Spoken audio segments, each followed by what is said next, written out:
آپ نے میں نے یہاں پڑھ دیا، دیکھو دیکھو فرشتہ تیرے میرے منہ سے 3 مرتبہ سورہ اخلاص لے کر ہرے رنگ کے تھیلوں میں لے کے چلا گیا، اللہ کے عرش کے نیچے لے کے چلا گیا الہ العالمین۔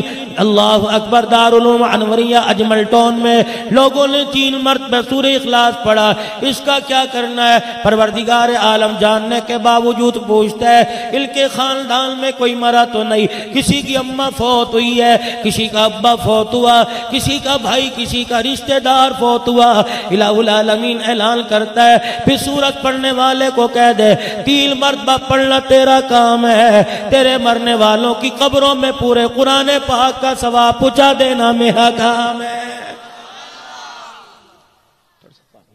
اسی لیے آپ حضرات سے عرض کرتا ہوں جب بھی اپنے گھروں کو جاؤ تلاوت کرتے ہوئے جایا کرو، سورہ فاتحہ پڑھتے جایا کرو۔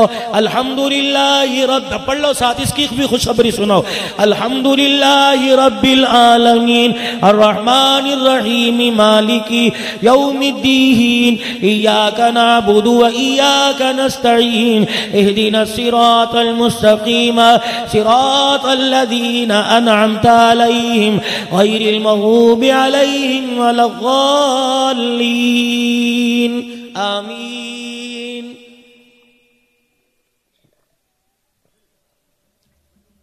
حضرت مجاہد رحمت اللہ علیہ فرماتے ہیں شیطان 4 مرتبہ رویا، جنت سے نکالنے پہ رویا، زمین پر اتارنے پہ رویا، حضور اکرم صلی اللہ علیہ وسلم کی بعثت پہ رویا، دنیا میں تشریف لائے رویا۔ فرمایا جب سورہ فاتحہ نازل ہوئی شیطان چیخے مار مار کے رونے لگ گیا۔ فرمایا او لوگو میں کیوں نہ رہوں، اس کے پڑھنے والے پر پروردگار عالم نے جہنم کا دروازہ بند کر دیا ہے۔ امام الانبیاء محبوب کبریا مدنی کریم صلی اللہ تعالی علیہ وسلم تشریف فرمائے، آسمان پر زوردار دھماکہ ہوا، اللہ اکبر، صحابہ سہم گئے، دھٹک گئے، صحابہ پہ کپ کپی تاری ہو گئی، ڈر گئے، سارے آسمان کی طرف دیکھنے لگے۔ رحمت والے نبی نے دیکھا مسکرانے لگ گئے، فرمایا گھبراؤ نہیں، آج آسمان کا وہ دروازہ کھلا آج سے پہلے یہ آسمان کا دروازہ کبھی نہیں کھلا۔ جبرائیل اللہ کے عرش کے نیچے سے میرے لیے تحفہ سورہ فاتحہ لے کے آیا، اور میرے صحابہ جب جبرائیل علیہ السلام سورہ فاتحہ لے کے آئے اور مجھے آ کے سنائی، ساتھ یہ پیغام دے دیا اپنے کلمہ پڑھنے والے امتیوں سے کہہ دو زندگی کے اندر یہ ہے جب تک پڑھنے والے یا پڑھنے والی سے واپس آ کے ملاقات نہیں کر لے گا اللہ موت عطا نہیں دیں گے میرے بھائی۔ اگر موت کا دن مقرر ہے اسی دن آیت الکرسی کی برکت سے اللہ موت کو بھی اگلے دن پٹال دے گا، منتقل کر دے گا۔ اور سورہ اخلاص، اللہ اکبر، یہاں تو ماشاءاللہ ہمارے علاقوں میں تو بڑا رواج ہے، آپ کے علاقوں میں پتہ نہیں ہے کہ نہیں۔ پہلے باپ مرتا تھا اولاد پڑھا کرتی تھی، بیٹیاں پڑھا کرتی تھی، بھائی پڑھا کرتے تھے۔ اب تو ماشاءاللہ پورے پاکستان کے اخبار تازتی پروگرام پہ رکھے ہوتے ہیں۔ پڑھنے والا کیا کہتا ہے، آج وزیر خزانہ کے وارنٹ ناقابل ضمانت وارنٹ گرفتار ہو جاری ہو گئے، یا اللہ اس کا ثواب مرحوم کو پہنچا دے۔ مسلمان ہو کچھ تو شرم کرو۔ گھر سے جنازہ اٹھا، سہاگنی کا سہاگ اجڑ گیا، یتیموں کے سر سے باپ کا شفقت والا سایہ اتر گیا، تم بیٹھے اخبار پڑھ رہے ہو۔ قبر کے مسئلے کے بارے میں اس کے لیے سوچ وچار نہیں کر رہے۔ پہلے گٹھلیاں رکھی ہوتی تھی، کچھ پڑھ لیا کرتے تھے، اب تو دائیں بائیں سے فتوے لگ گئے کفر کے بدعت کے۔ اس کی وجہ یہ ہے لوگوں نے گٹھلیوں کے نیچے حلوہ روٹی رکھنا شروع کر دی، اخلاص ختم ہو گیا۔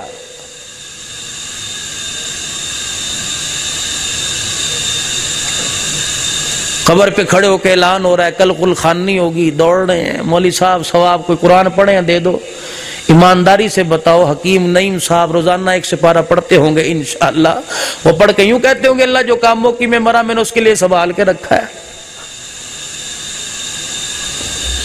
اس کو بھی تو چلاؤ، ذرا استعمال کرو۔ امام مسجد کا ہو، 10,000 اس کی تنخواہ ہو، صبح سے شام تک اسے گھسیٹتے ہو، مسجد کھولنی بھی تسی بند بھی تسی کرنی، گھڑی کا ٹائم بھی تم نے سیدھا کرنا ہے، نمازوں کے اوقات بھی تم نے تبدیل کرنے، بچوں کو بھی تم نے پڑھانا ہے، ان کی ناک بھی تم نے صاف کرنی ہے، گھر نہ پہنچے فکر بھی تسی کرنی ہے۔ اتنی اسے مصروفیات، وہ تو بستر پہ پڑا بیچارہ مرے گا فوراً سوئے گا، وہ تہجد میں اللہ سے توفیق دے، سب کی بات نہیں کرتا، وہ دو قرآن پڑھے گا۔ محلے میں آگئے ابا جی فوت ہو گئے جی ثواب دے دو، باپ تیرا مرا مولوی صاحب کو تو نہیں مرا بھائی۔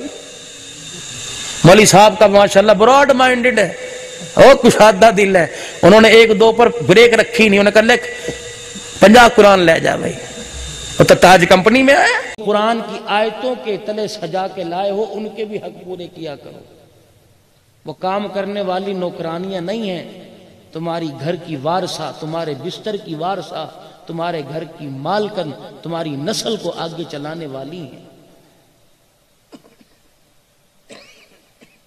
اللہ جل شانہ نے جتنی تمہیں عزت عطا فرمائی ان کا بھی بہت ہاتھ ہے۔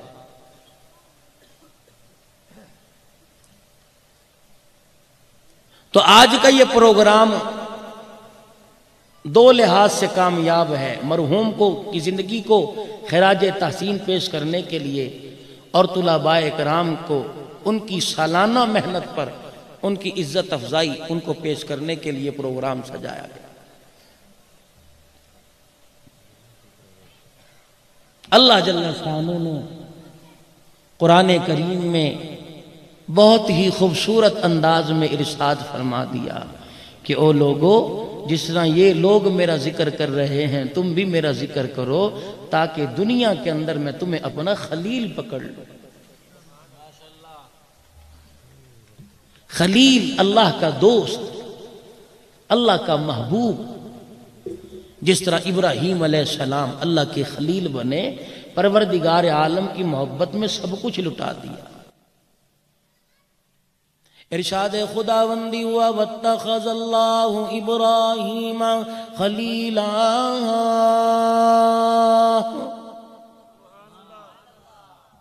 اور ہم نے اپنے بندوں میں ابراہیم علیہ السلام کو اپنا دوست پکڑ لیا۔ الہ العالمین کیا وجہ تھی؟ فرمایا روئے زمین پر دیکھو، ہم نے اس کی جھولی سے جو مانگا اس نے آنکھیں بند کر کے ہمارے قدموں پہ قربان کر دیا تھا۔ مال کی باری آئی، جان کی باری آئی، اولاد کی باری آئی، خدمات کی باری آئی، جوانی کی باری آئی، بڑھاپا مانگا، سب کچھ قربان کر دیا۔ کبھی قربان کرتے وقت اوئی آئی کی آواز اس کی زبان اس کے منہ سے نہیں آئی ہے۔ پھر ہم نے مال کی کمی نہیں دی، پیسے کی کمی نہیں دی، ڈھور مویشی کی کمی نہیں دی۔ فرشتے حیران ہو کے کہنے لگے ابراہیم علیہ السلام تیرا دوست کیسے نہ بنے؟ اتنا کچھ نوازنے کے بعد کوئی دشمن بھلا بنا کرتا ہے؟ الہ العالمین نے اعلان کر دیا جب تنہا تھا، اس کے تن پہ کپڑا نہیں تھا، پھر بھی ہمارا دوست تھا، سب کچھ عطا فرمائی، تیری ملاقات آئی ہے۔ میرے کا جوان بچہ کوئی نہیں، بیٹیاں ہیں کس کے ساتھ آئی ہوں گی؟ اپنی ماں کے ساتھ آئی۔ عرصے بعد میں نے بیوی کا چہرہ دیکھا، بیوی نے میرا چہرہ دیکھا، رونے لگی۔ میں نے کہا اگر تو روئی اللہ اکبر مجھے صبر کی تلقین کون کرے گا؟ میری بچیوں نے مجھے ابو السلام علیکم کہا اور منہ چھپا کے رونے لگ گئی۔ میں نے میرے گھر والی سے پوچھا میری بچیوں نے کیوں منہ چھپا رکھا ہے؟ کہا جا پھر کیا بتاؤ، تو جیل میں چلا گیا، کمانے والا کوئی نہیں، کئی دن گزر جاتے ہیں، تیری بچیوں کو سوکھا ٹکڑا روٹی کا نصیب نہیں ہوتا، ان کے چہرے کی چھائیاں بتلا رہی ہے، کئی دن ہو گئے چٹنی کے ساتھ روٹی نصیب نہیں ہوئی، انہوں نے اپنے منہ پہ کپڑا ڈال کر اس لیے چھپا رکھا ہے کہ ہمارے ابے جان کی اللہ اکبر استقامت میں کبھی نہ آ جائے۔ اگلی بات سنو، ایمان کا درد رکھنے والے ہوگے تو ساری رات بیٹھ کے سوچو گے یہ فقیر کیا کہہ کے چلا گیا۔ مولانا جعفر تھنسری رحمت اللہ علیہ کہتے ہیں میں نے گھر والی سے کہہ دیا اور چلو روٹی تو آج نہیں مل جائے گی، اپنا مکان تو ہے نا، اپنی چھت ہے، خدا کا شکر ہے۔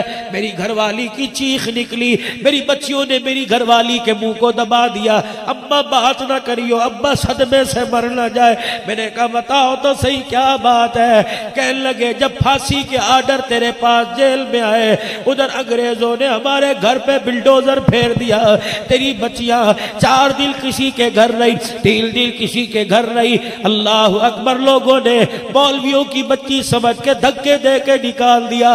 تجھے کیا پتا تو جیل کی کوٹڑی میں پڑا ہے، تیری بچیاں 4 دن اس درخت کے سائے میں گزارتی ہے، 4 دن اس درخت کے سائے میں گزارتی ہے۔ مولانا جعفر کہنے لگے اچھا کیا ان کا رشتہ نہیں آتا؟ رشتہ آئے تو رشتہ تلاش کر کے رشتہ کر دے۔ کہاں رشتہ آتا ہے؟ ہر کوئی پوچھتا ہے ان کا باپ کہاں ہے؟ میں کہتی ہوں وہ تو جیل میں اللہ کے قرآن کی عظمت کے لیے، کالی کملی والے کے دین کی ترقی کے لیے وہ تو جیل میں پڑا، لوگ انکار کر کے چلے جاتے ہیں۔ سنو سنو گجرانوالے کے غیور مسلمانوں، مولانا جعفر تھنسری رحمت اللہ علیہ فرمانے لگے اس مرتبہ ہے اللہ اکبر، خود نہ بتانا ان کا باپ جیل میں ہے، کوئی پوچھے ان کا باپ کہاں ہے، کہہ دینا اللہ کا نام لے کے رشتہ کر دو، یہ زندہ باپ کی یتیم بچیاں ہیں۔